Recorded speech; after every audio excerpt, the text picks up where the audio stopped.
How do I update the status of a task to manage my experiments? Once your protocol is added and you are ready to begin your task, update the status from Not Started to In Progress. As you work through your protocol and complete each step, click the circle in front of the step.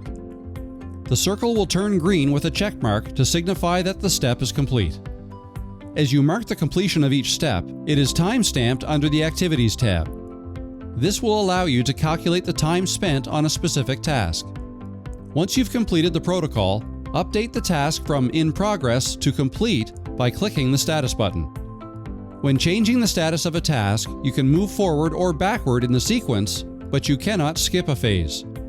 If a signature is required for your protocol, move the status to In Review. This will restrict further editing on the task. If you need to make edits, move the task back to either the Complete or In Progress status. Once you've obtained all the necessary signatures, the task can be marked as Done, signifying its completion. Explore the links below to learn more about SciNote and the plans offering electronic signatures.